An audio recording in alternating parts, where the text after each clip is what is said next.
and loving community.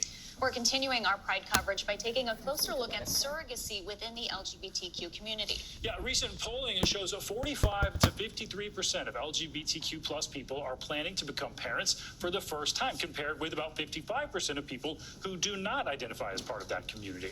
And while science has improved in family planning, LGBTQ people still face major hurdles when trying to have children. So let's bring in Brian Kelly. He's the founder of The Points Guy and father to Dean Kelly. We also want to bring in Dr. Syed Daneshmand, who is a double board certified in reproductive endocrinology and in fertility, as well as say this word for me. Obstetrics. Obstetrics, thank you so much, and gynecology. You can tell I'm not an expert. Brian, thanks so much for being here. We want to start with you. So talk to us about your surrogacy journey. It's a very exciting stuff. What was the process like? Well, I've been on a lot of trips in my life, but I have to say this journey has been the most amazing, but not without challenges. You know, I've wanted to be a dad ever since I can remember. And when I came out in the 90s, my parents were very happy for me, but they were like, you can't have kids. And we know that's...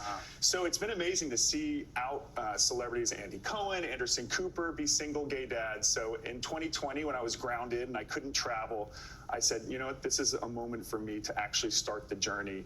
And I'm so fortunate. You know, my key recommendation is find an IVF doctor that is LGBTQ friendly. Luckily, I got introduced to Dr. Daneshmand, and him and his team helped guide me through so much of the process. So my tip is start first with finding that doctor who you trust, because this journey will have its ups and downs. Your son Dean there was so cute in front of the Eiffel Tower, was that? Oh yeah, that was on Monday of this week. He has 7 passports and he's 8 months old. International traveler. I don't know if he can keep that up, but he loves it. Dr. Daneshmand, let's go to you. What are some of the obstacles that LGBTQ couples face when choosing to have children via surrogacy? And is LGBTQ family planning facing more backlash now compared to just a couple of years ago? That's a terrific question. LGBTQ plus community faces heightened barriers when it comes to fertility care, when it comes to family building. And part of the reason is because they don't meet the formal definition of infertility. And thus what happens is they have less access to care, they have less coverage for care. So what we have done over the past 24 years of my career is try to appeal to employers, to insurance companies, to make sure that there's coverage so we can increase access. And also, fertility care can be expensive. So being able to actually have coverage for fertility care so we can help all people build families is really, really important a purpose that we have. And Brian, what about that topic? I mean, finances can be such a hurdle to people who do want to choose surrogacy. Are there methods for people who may not have the means? You know, it's crazy. I have really good health insurance. I'm so privileged. And even I was shocked at every twist and turn in the journey. Luckily, my employer, you know, they would cover the storage of the embryos. But I got hit with, you know, once I thought I was in the clear, my surrogate, who was amazing, she was in California, when it came time for her to deliver, I got hit with a $50,000 hospital bill because she was not my wife. Or even if you know, if I was a straight man who had impregnated her, my insurance would cover it. So there's so many inequities, and it's really hard to even see down the full pipeline. But it's an expensive journey for sure.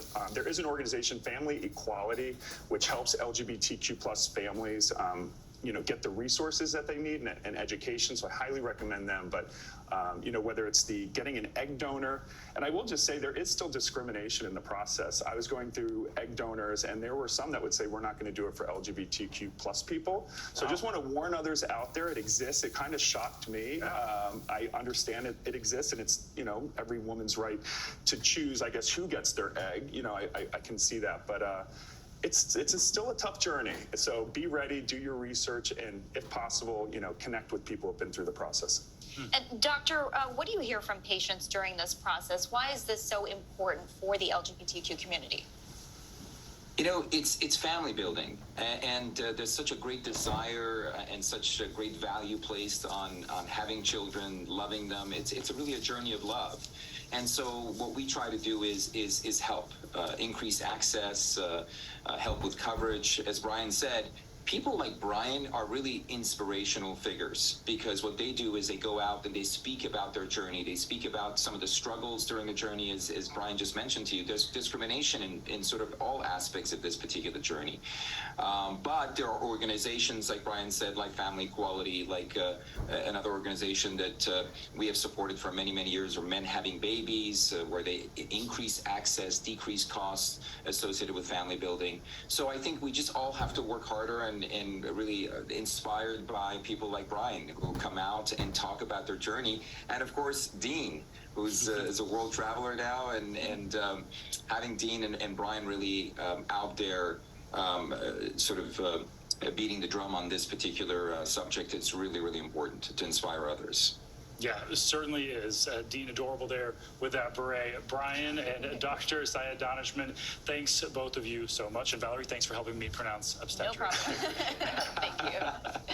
Coming up, we've got much more on the story that's captivating